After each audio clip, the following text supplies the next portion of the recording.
I'm going to take a minute just to introduce Sig Libowitz, who is our, he is really the reason that we're here in this space, because without him this never would have happened.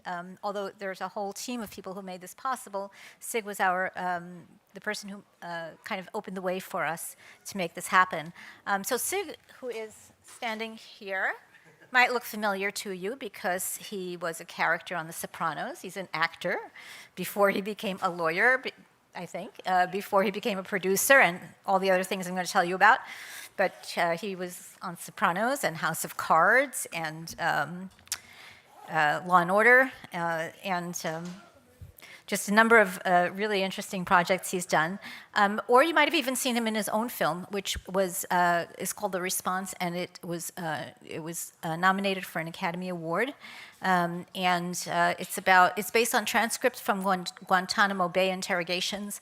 It's a narrative film, it won actually the ABA Best Award for Drama and Literature. And thanks to that, thanks to that, he actually, ended up getting involved in going to Guantanamo Bay as a special legal observer. He is a producer, a writer, an actor, an attorney, and a former studio head of production. He also executive produced In the Bedroom, which was nominated for 5 Academy Awards. So.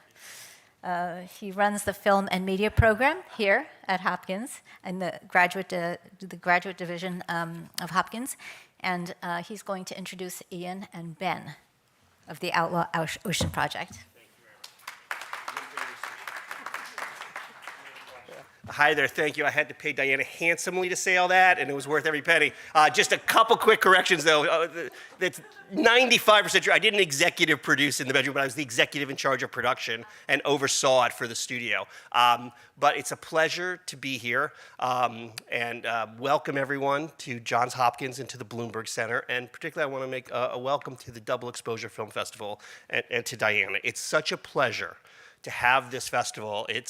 It really stands out for the work that they do and the quality of the films and the filmmakers they bring. So thank you very much, Diana. You guys are in for a real treat. When Diana came to talk to me about the Outlaw Ocean Project and to moderate this, I have to be honest, I said, I'm not familiar. But I have since become familiar, and the more I learn, the more I want to learn. This is an incredible project that the people you're about to meet are up to. And so without any further ado, let me bring them up. And then we're going to see some of the work that they're doing and have a conversation about how it all started and where they're going. I got to put this on. Okay, so let me first bring up Ian Urbina, who directs the Outlaw Ocean Project, which is a nonprofit journalism organization. He's previously a New York Times staff reporter for 17 years. Where he's received just a few awards, including a Pulitzer Prize, 2 George Polk Awards, and an Emmy. Ian, if you'd please join us.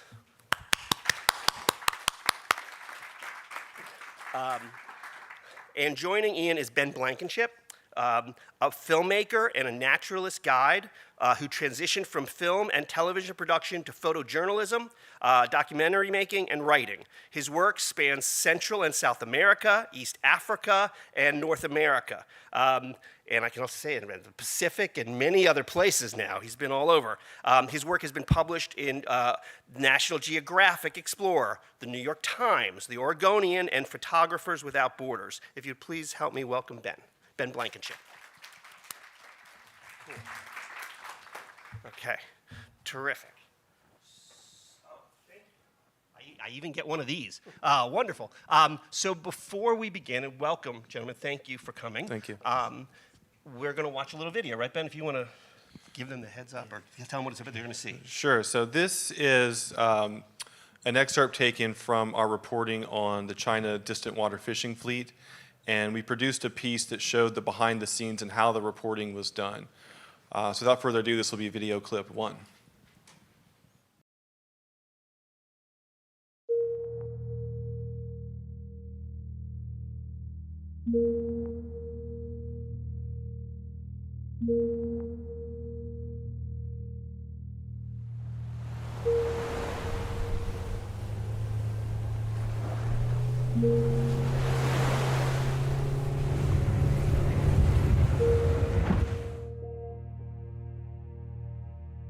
Starting.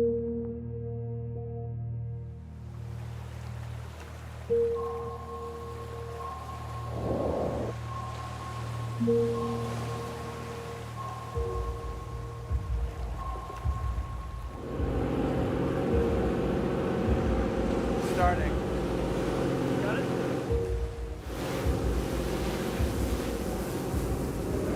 Just going all the way around the ship. You can get a 360. Yeah. Just don't go across. Yeah.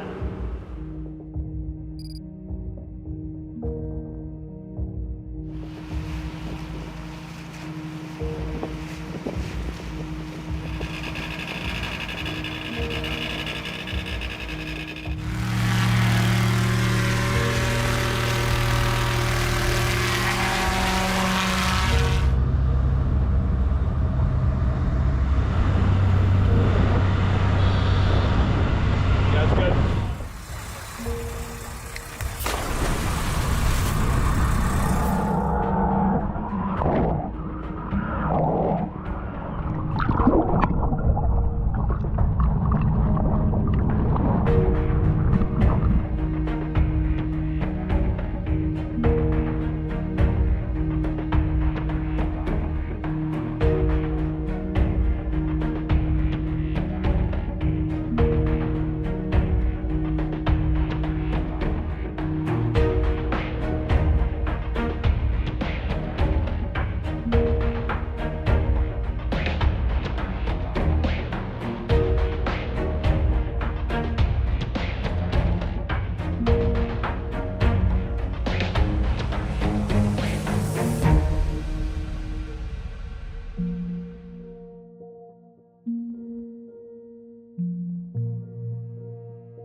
你们想要回去海还是不想？当然不想，不想，为什么？因为快撞南洋了。哎，我们想快把鱼钓完了就回到家了。在这里也没有吃好东西，对，新鲜的因为我们在这么长时间全部吃的都是冻我菜，们出海就难得见到一次这么新鲜的菜。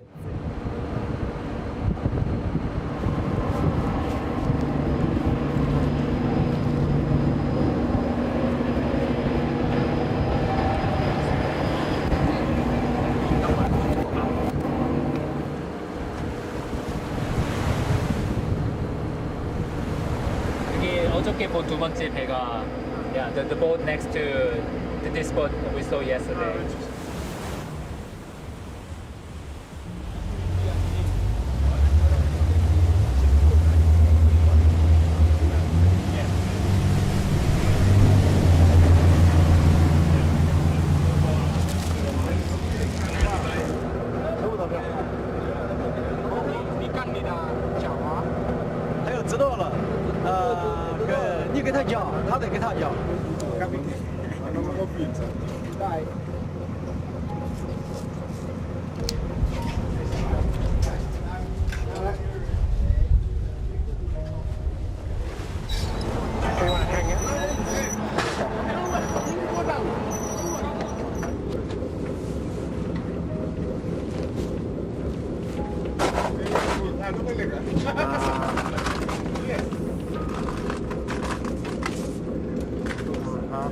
And you work down here?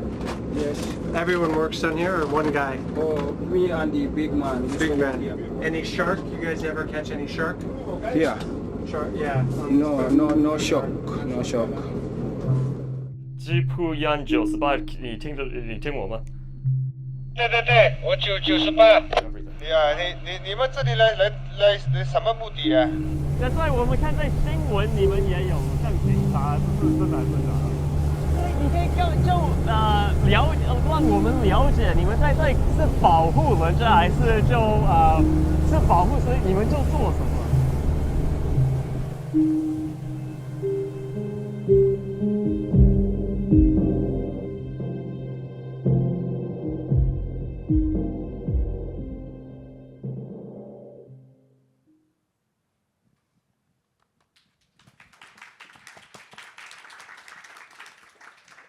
just to give you a sense, that only really begins to tell the story. You know, as I was watching it, like, you find out how long these people are kept on the ships for over a year, right, without ever getting off the boat. They're tricked into what they have to do, correct? And their passports are taken? Yeah. Is this on? It's on? So this is the distant water fishing fleet. So that's the ship. These are the ships that stay on the high seas, and we were focused on the squid fleet in particular. Those are ships that stay especially long periods because they're going further distances, and some of them are at sea for 3 years straight. And a lot of the crew is indeed trafficked and bamboozled into taking these jobs.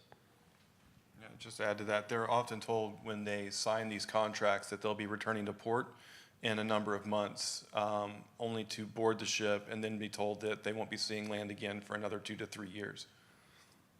And they are fishing for the fish that then we here in America are eating? Yeah, I mean, we chose the squid fleet because calamari is a, you know, universally consumed product that everyone can relate to, and most of it's coming from this fleet in particular. Wow. So my question for you is, first of all, if I'm correct, this all started with you doing a piece for the New York Times, but then it's grown amazingly. So what's the origination of this and the inspiration? Yeah, so at the Times, I was on the investigative squad, and I did typically series that take a while. The Outlaw Ocean was such a series, and it ran for 2 years, a year and a half, about 15 pieces over the course of that period. Its conceit, its thought was to focus on the intersection of human rights and environmental concerns, quite especially on the watery 2/3 of the planet, and even more specifically on the high seas, the international waters of it. And also the goal in the original series, and still really, was to sort of broaden people's understanding of what's happening out there. You know, if I talk to the average person and said I'm working on crime at sea, the first thing they say would be, oh, so Somali piracy or the BP spill. These are sort of burnt into our minds through, you know, popular media for good reason. They're good stories, important stories, but we wanted to look at, you know, human slavery, arms trafficking, intentional dumping of oil, illegal whaling, illegal fishing, so repo men of the sea, abortion providing at sea, you know, wild, unexpected things that are happening out there that otherwise don't get known. And then, so just to finish the story, the origin story, 2 years at the Times, produced that series, then left the Times for 2 years to go back out to sea to produce the book, and had a Brazilian videographer with me named Fabio Nascimento, a great documentary filmmaker. Came back to the Times after the book, stayed at the Times for 1 more year, and was sort of kind of changed by the whole 4 years of doing my own thing, and decided to leave the Times and make my own kind of ProPublica style nonprofit journalism shop, and was funded by originally by the Bloomberg Philanthropies to do just that, and so launched the Outlaw Ocean Project, and here we are 5 years later. Amazing. And then I think something that really came out to me as I started investigating and seeing, there's just lots of their work is, you can see it on YouTube, and it just, one thing leads you to the next, and the story just goes deeper and deeper. But maybe you could explain, which I didn't know, this idea of the international ocean and how little of it is public, and you know, you guys make some great points in some of the videos on that. Sure. So a lot of the fleets that we're looking at fish in what is international waters. And international waters are a unregulated land.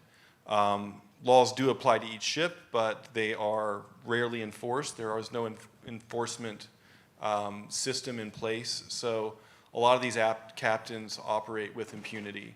And so the experience of a crew member on any one of these ships varies greatly between which captain, which ship you have.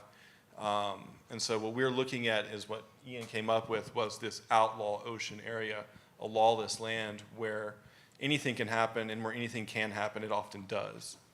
Yeah. And I would just add sort of definitionally, if you think of, you know, 2/3 of the planet is covered by water. Now think of if you're on land in a country 12 miles out or 200 miles out, depending on the kind of thing you want to do. If you're fishing or if you're wanting to drill for oil, there are different lines you're thinking about. But the national to international line will either be 12 or 200. Beyond 200, you're definitely in international waters.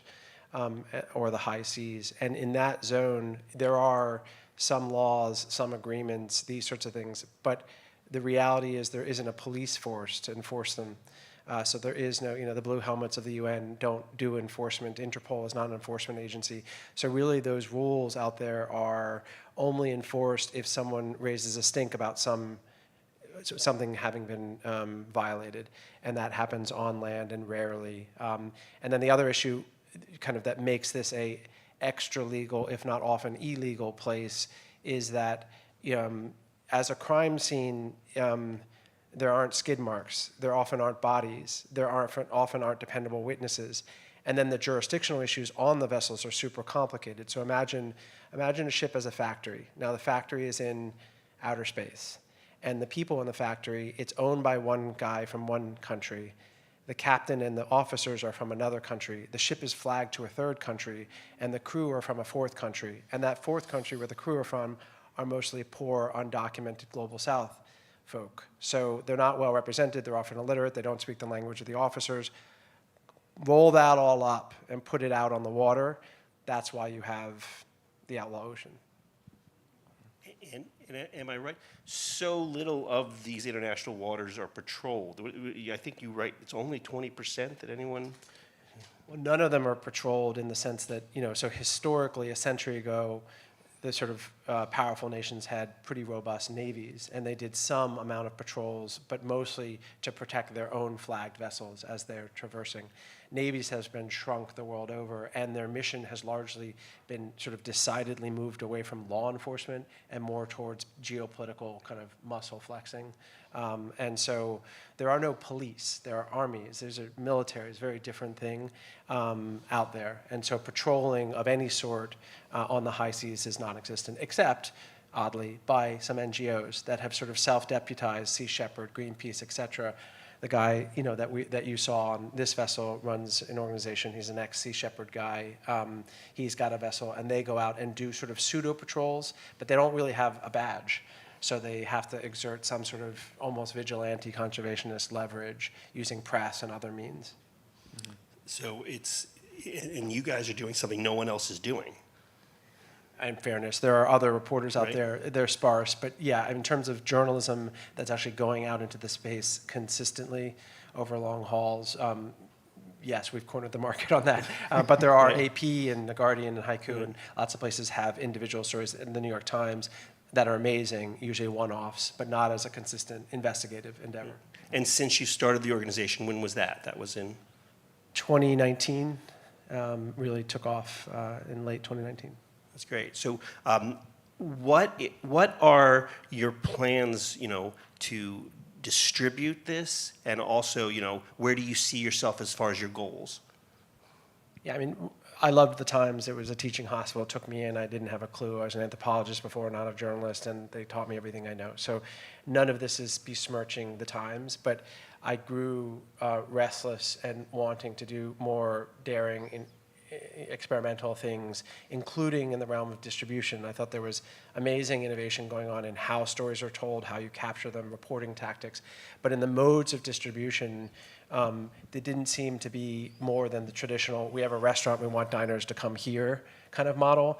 And I thought that was a dying notion. And so I sort of wanted out service. And I also thought if you look at the global public as a pie, and you think of what are the big portions of the pie that are completely missed by the New Yorker or the New York Times or places like that, which I love and write for still, youth, non-English, Global South, big chunks of that pie just completely unaccessed.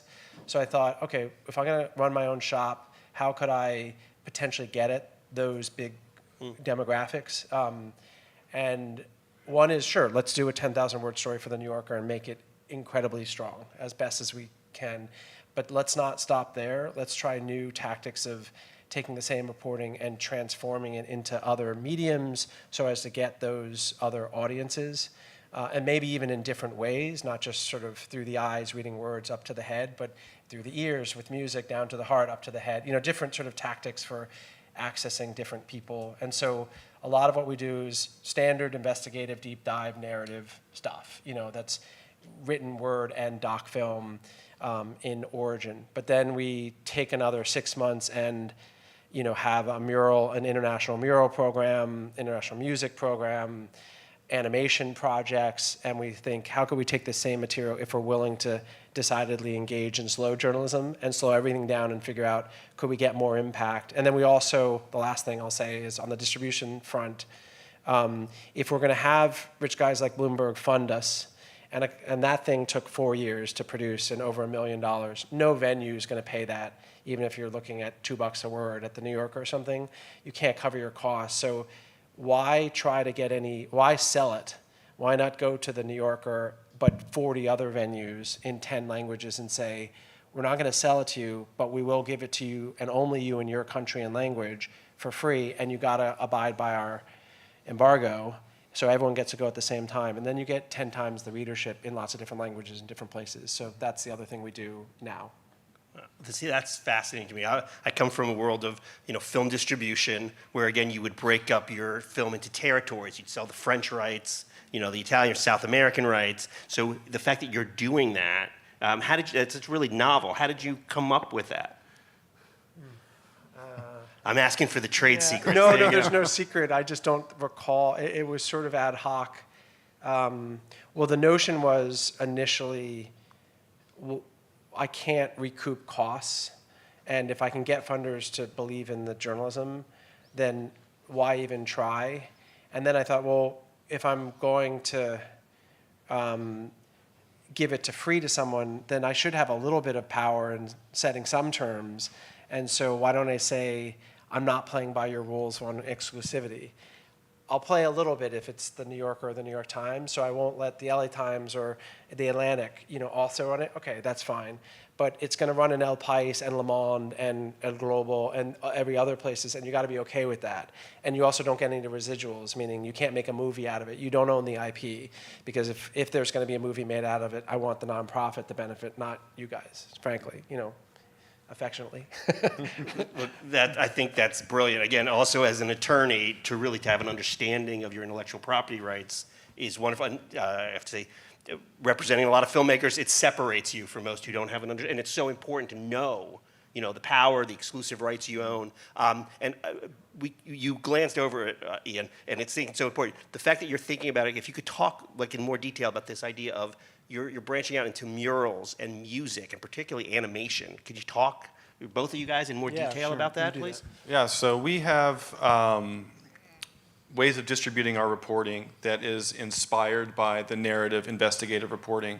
So we have an entire department that's focused around murals, and you can see murals that are inspired by the reporting throughout the world, in South America, North America, Asia, and these, especially like the squid piece, you can see that these artists read the story, they absorb the narrative, the plight of these people working on these ships, and they produce art inspired by it. And it's these amazing, gigantic murals that are visible, from hundreds of yards away, and it's truly inspiring. And then another side is the music project. And in the music project, we collaborate with musicians spanning a whole range of genre.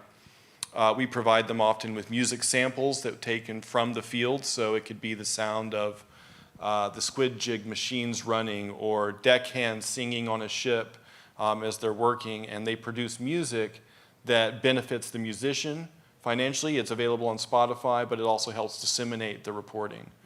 And then we convert a lot of our reporting into animation as well. We're actually in production right now on a feature that is animated, inspired by the book, The Outlaw Ocean, in which we have worked with composer Will Siegel, who has produced 8 rap music video in the style of Hamilton, commissioned 8 different animators who have taken it and done something with their own flair to it. They've interpreted it in their own way, and so we have 8 individual pieces in a completely different style that are going to be linked together into a single feature animated film. And wrapped by the original Hamilton cast. Correct. Yeah. Sorry, I forgot. Yeah, we got the Hamilton cast. Sorry. Don't drop that detail, guys. Let me tell you. I want to help you market yourselves. That's important. That's so great that you're thinking about it outside the box. And that kind of what I think so many filmmakers, documentarians are looking for that. Again, I think people would how did this come about? How did you start thinking of that and putting that into motion? I mean, again, I left the Times. I had been spoiled by a 2-year book leave where I was like, oh, this is what it feels like to not get the call and have to be on a plane 2 hours later on a breaking news story. I can assemble my own team, decide my own. So then when I left the Times and created this little family we have, I thought, what would be fun? What would fulfill me? And I love music. I sooner listen to music than I do watch TV. And I have no musical talent at all. And so I thought, what would be a neat way to try to get, in collaboration with musicians that I like? And so that was simply where the music idea came out. And I thought also, well, what if we found a way to get musicians to take the sound archive, give them the freedom they need, to sort of interpret it. We never unlock our footage because that runs into misery porn risk and stuff like that, So we handle the music video, and but the sounds and what music they make is entirely their decision. Then they hand it back, and we handle the distribution. Or this is historical. We've sort of paused on the music project. But the thought there that sort of emerged was, well, why can't Spotify be a news platform? And so why can't we get people that are not going to find us on New Yorker because they're not looking at the New Yorker or Le Monde or whatever, but they might find this, reggae artist they love, and she's just put out some new thing and it says the Outlaw Ocean. She's like, why is this song showing me this? She gets curious, she clicks over, and there's off-ramp from Spotify or the 20 other music platforms to the website. So we sort of breadcrumb that. And the same mural is the same conceit. It came later, QR code on the mural. Smart. He uses a grand term, department. We're 9 of us. We're a tiny shop. There's one young woman who runs the whole mural project, and she recruits the muralists and says, look, you design what you want. Here's the specific project that's coming up. We've targeted you because you're in Uruguay, and it's going to be looking hard at Uruguay or Argentina or whatever, and we'd love to land a mural right when the story comes out so people are seeing it everywhere. But we need you to finish in this time frame. And then when they finish, they film their whole production process, hand it back to our team, Ben and Rafaela, and they make a video where they interview the muralist in their native language, blah, blah, blah, blah. And it gives, some traffic to the muralist, but it also gives us traffic, again, of the demographics we're probably not going to otherwise access. Yeah, because the people who are seeing these murals are often not the people who are reading The New Yorker. So they get exposure to the story through an entirely different avenue. And if it leads them back to the narrative story, then that's an amazing way to get there. That's really great. Okay. I have many more questions on that, but I want to leave questions for the audience. But my next question is, again, obviously also coming at it, looking at it as a producer, I mean, how did you guys shoot this? I mean, the production values, and not only that, but you're shooting on open water, on the high seas. Yeah. What is the production, perspective on this? What's the planning, and how did you guys accomplish this? Sure. So first off, I need to give kudos to an amazing team of videographers that we've worked with over the years. Ian mentioned Fabio Nascimento, who's from Brazil. Ed O, who was featured in this video, videographer, award-winning photojournalist, and Will Miller, who also worked with us on the Squid piece and some earlier pieces in Libya as well. And the talent that they bring to this is so important to the production value overall and the experience they have shooting in the field. That said, shooting in the field on the ocean is an entirely different animal to deal with.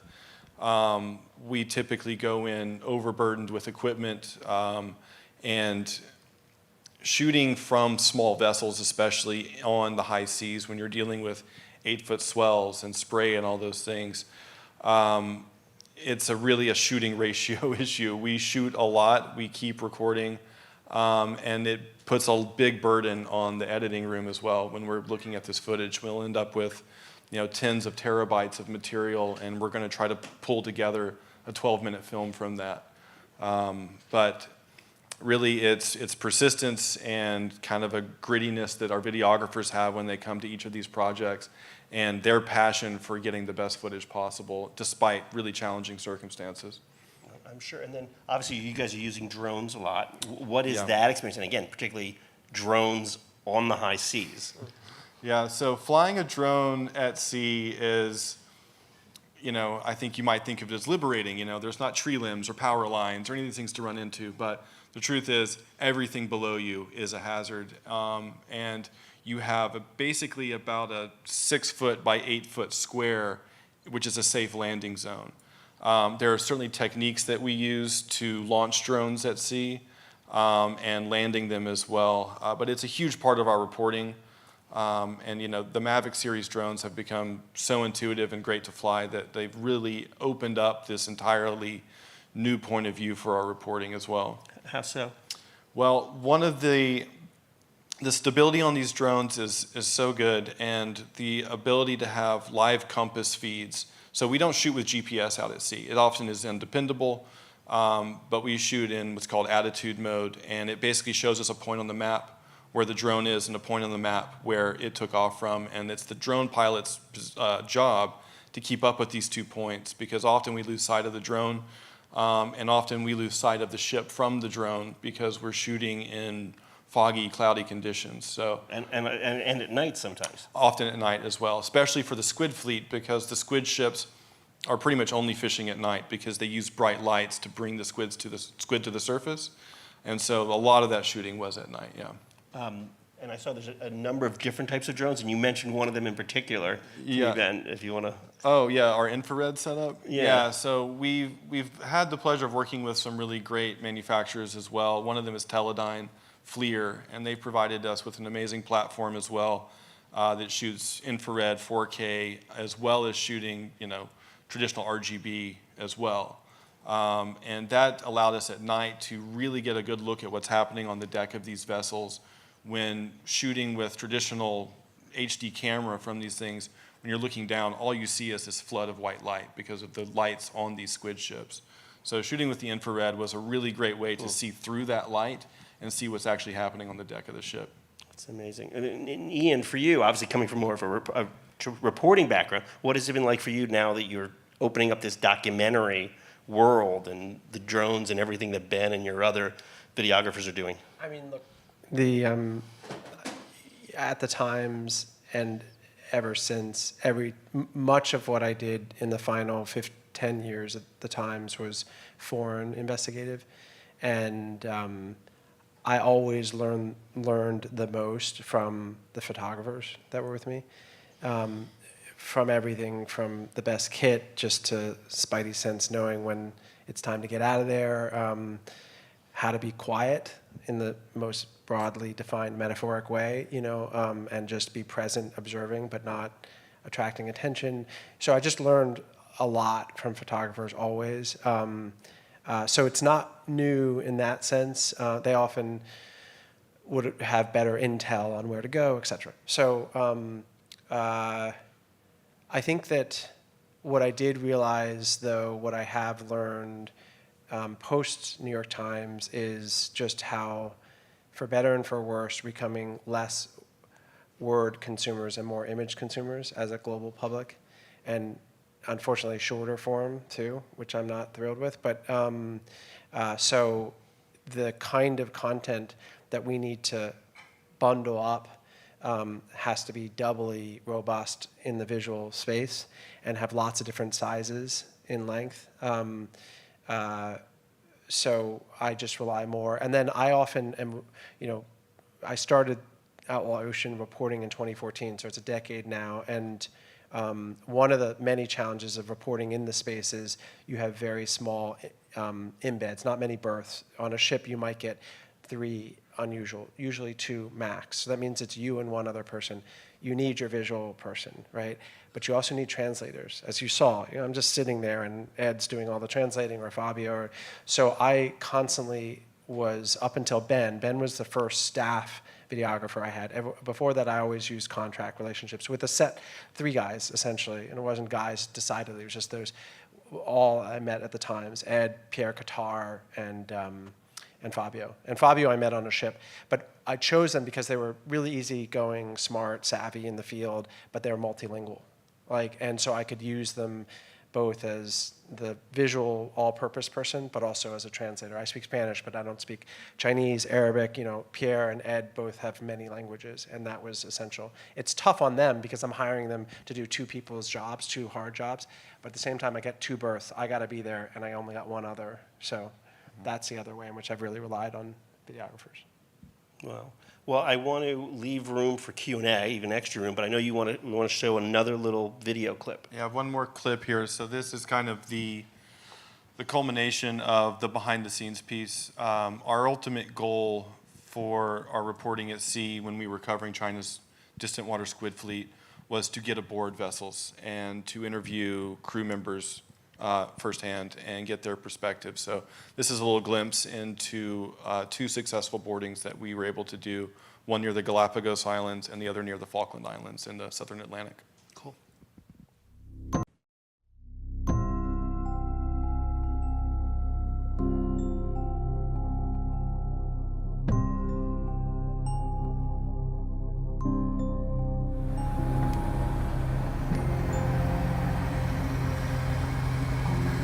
We're down.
Shoot in the rooms, get all the conditions.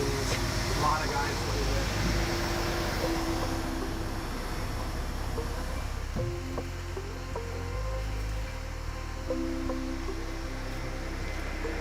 Because I want to check into what it is later and whether it has something in it. You got this too?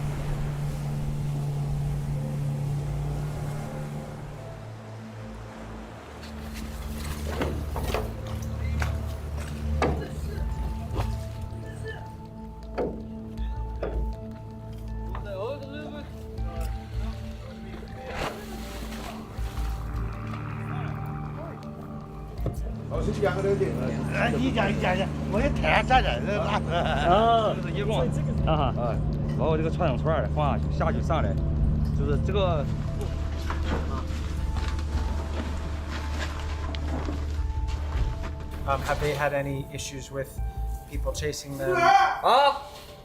我们船头前面不是有个大浮球吗？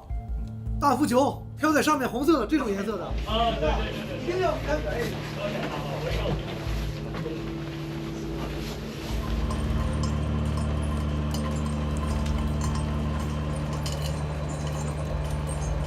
在外面了。They sleep out here or outside. I don't know. 我们可以看一看吗？可以。你好。我说能乘坐你们船，回到大陆的话，我们可以提供更多的信息，说中国的大使馆，阿根廷的中国的大使馆。因为我们的证件很多都被扣押了，他不给我们嘛。因为说这上面有很多信息。只是我不知道怎么回去。 But he doesn't know how to go back. 他不让我下船。 But he would like Otherwise, he to. would- And what was he saying? 你在说什么？就是说，如果你们船到中国的是阿根廷的大使馆，我可以提供更多的信息，因为这上面有很多东西不方便透露，因为说毕竟在这条船上工作。对。强留我们在那里，然后我们是走不了，他也不给我们船走。就算打个比方，我们不是违约嘛，然后我也说1分工钱我不要，他也不能让我们走，工钱我们都不要，他都不能让我们走。Essentially, they're trapped. Ah, okay. Thank you. Will you take a picture of his phone number? He's going to pull it up on his phone. Okay. Yeah.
Thank you, guys. And if you ever have the chance, I mean, some of the other stuff they have out there, they follow like individuals who were taken and trying to get home or were hospitalized and were only taken off the ship because they had to be hospitalized, and a lot of the stuff about the squid business, which I had no idea about. It's really good. I want to open this up to questions, and we already have some back here. Please, I wanted to leave as much time for questions as possible.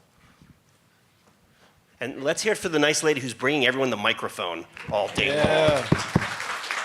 So I'm really grateful that I stayed for this session. I'm inspired and also shook, you know. And so just real quickly, how do you prepare for a process knowing that you are going to encounter people and witness them being abused? Or how do you prepare for that knowing that you may not be able to be of immediate assistance? You know, just that whole range that comes with that. And then in the wide range of like offshoots of the project where people can go and get information, do we follow the money? Like, do we not just look at this ship owner here, but the pressures in the industry or who the people consuming it, whatever, to give people that information? I know a lot of times in sort of observational investigative work, that piece gets left out, and it sounds like you all have other things. So those are my questions. Really smart questions. The answer to the first question is an answer that evolves every day and sort of with each new project. The question being, you know, how do you prepare to try to do the best you should toward sources, fixers, and the subjects you're covering.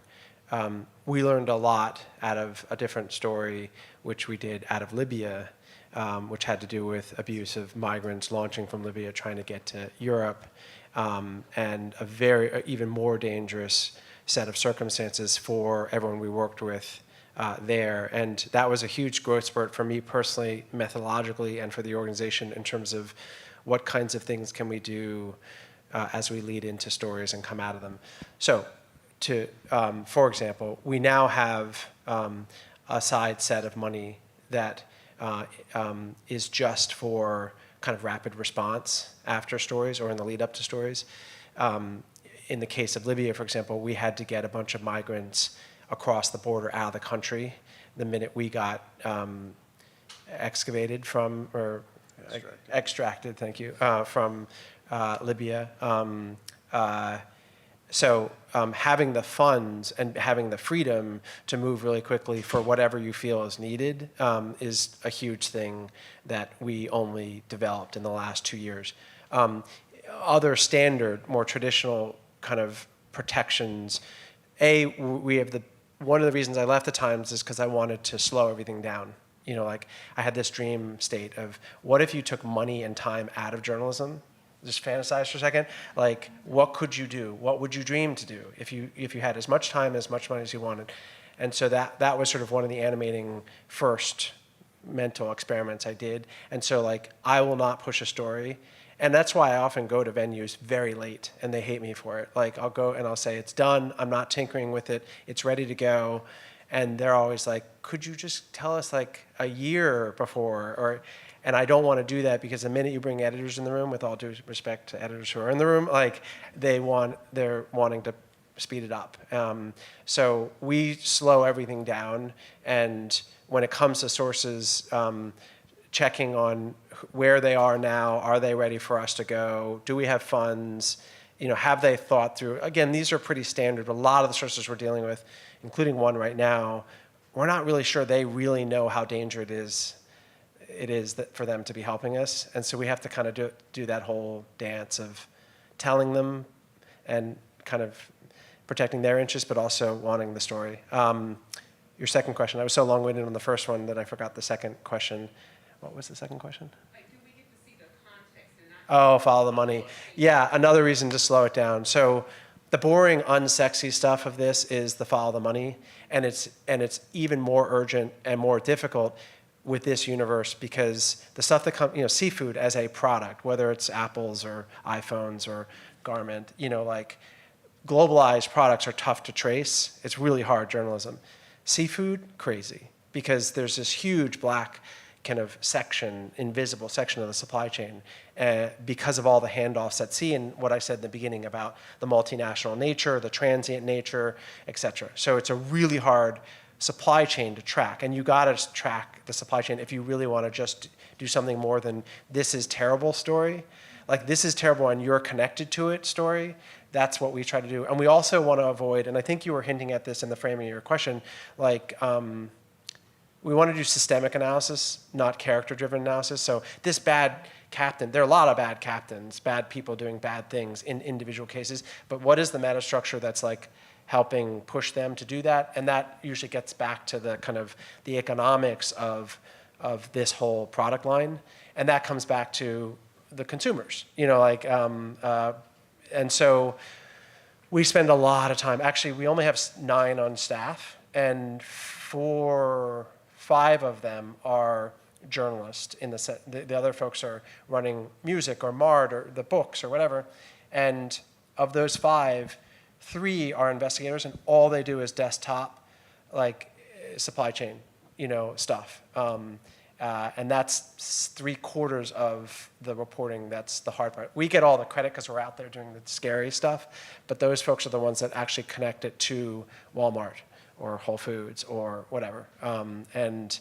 That usually adds a year on to these things. But it's also what, in terms of impact, it's the game changer, because then you can actually nail the beneficiaries, which is all of us, but you can prove it.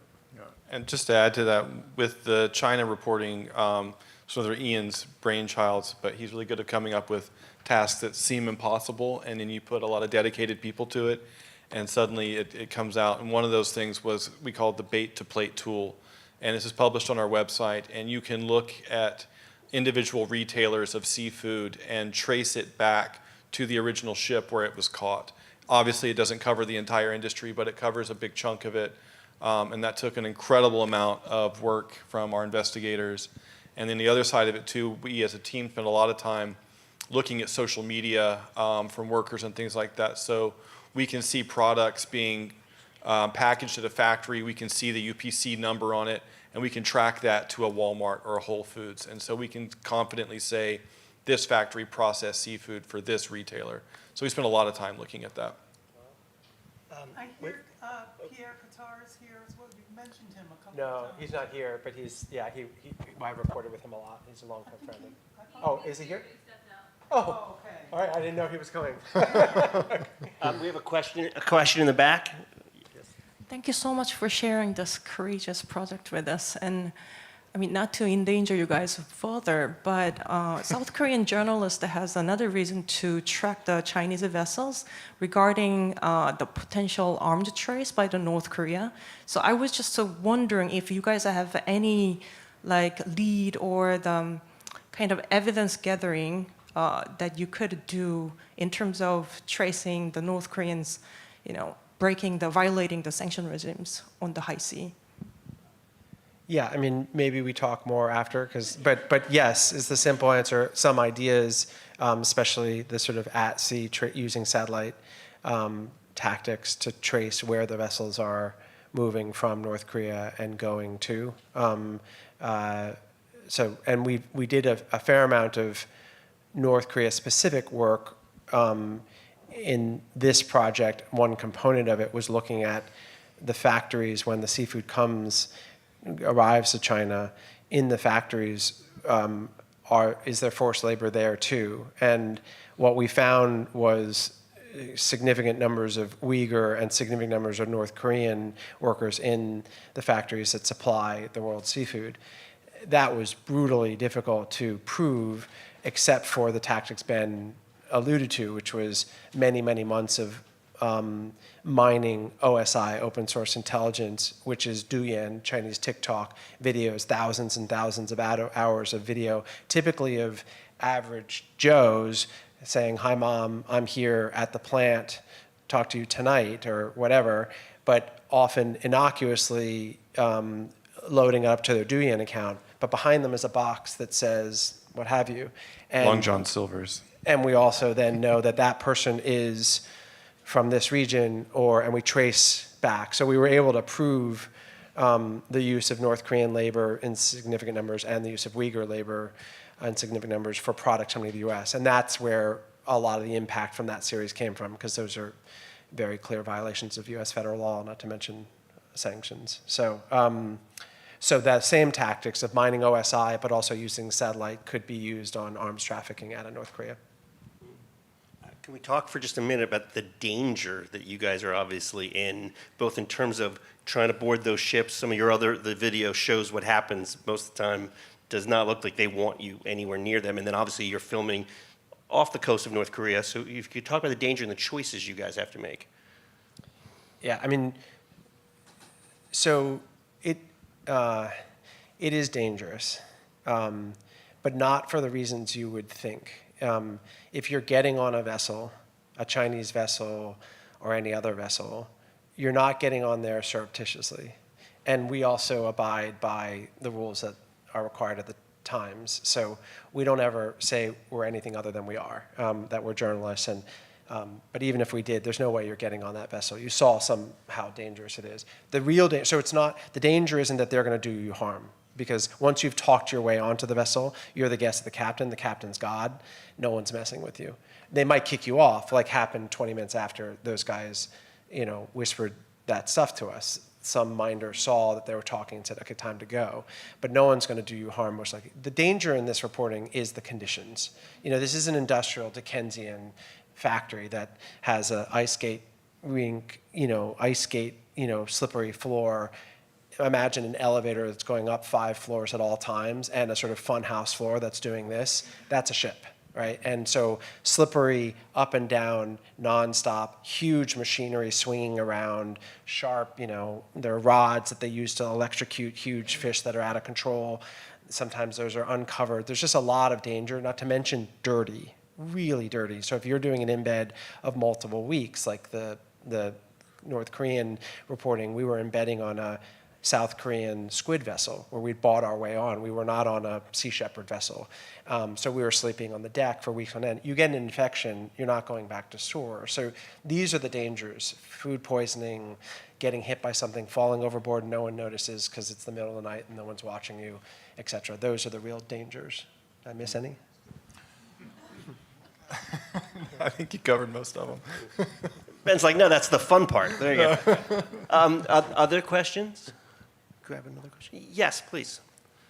So you talked a lot about the complexities of, first of all, outstanding work, and I'm just deeply grateful for your doing this and impressed by it. You talked about the complexities of establishing supply for seafood broadly and squid, and I'm wondering if you've worked at all with demand, or maybe worked with animal rights groups who might be willing to partner up with you to help spread this word, because I know that generally speaking they're also attentive to the conditions of workers, or in the cases of factory farms, nearby residents, and maybe that would be another venue for getting the message out. Yeah, I mean, so in that, if you imagine the electrified fence, the different metaphors in journalism, church state, or, journalists and advocates, but there's an electrified fence between you. You get too close, you're going to get zapped and not be able to be a journalist anymore. We get really close. So when I was at the Times, when we would have a big story or something, there'd invariably be a hearing or some such, and they'd be like, hey, can you come testify? And the Times would say, and I say, why? No, you're not going, because it's a dog and pony show and you can get cornered, and Fox News is framing you as some, So they're like, no, we're not putting you in that dangerous sort of back alley that is the Hill. I now run my own shop, right? So, and I know how close I can get to that electrified fence where I'm still comfortable about, am I crossing the line between journalist and advocate? So for me, on that very issue, the line I set for me and my staff is, I do testify in all those things, but I only do it just so if anyone gets hurt reputationally, it's going to be me. But secondly, when it comes to our proximity to advocates, we say, look, we will use you for taxi services. Sea Shepherd, Greenpeace, all these folks.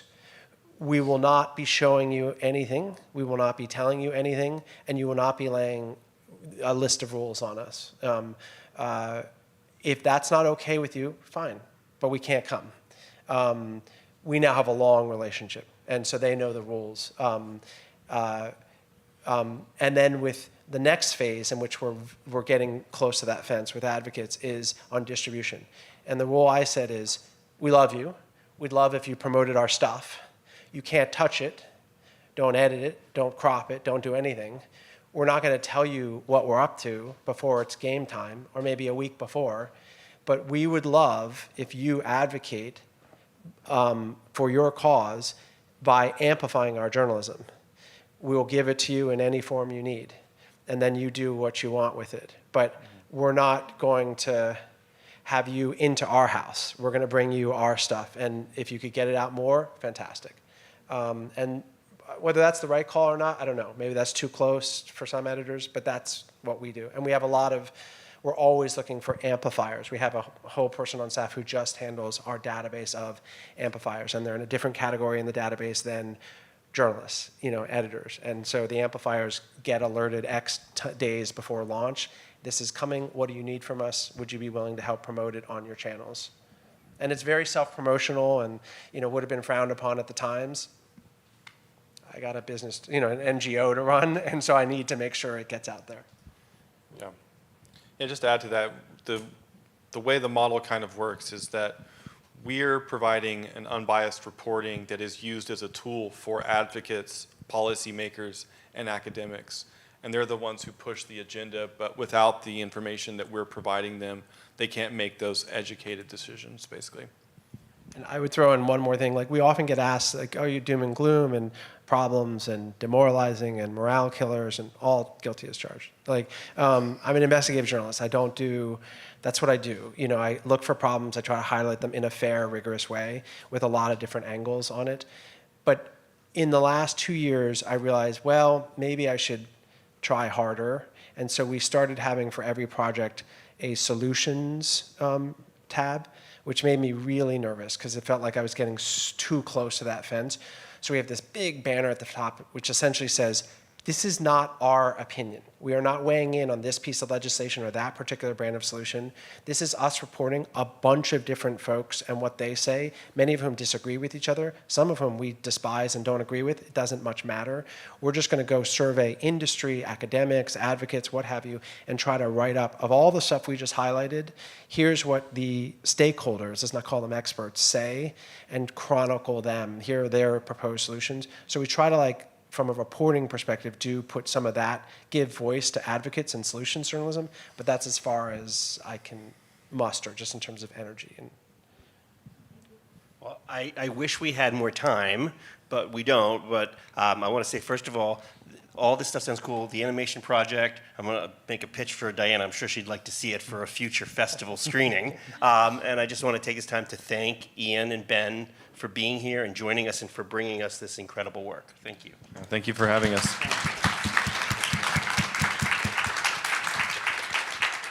Thank you guys, really. Thank you very much. I appreciate it. Thank you, Sig. Appreciate it. Absolutely. You guys are great. Really, really cool shit.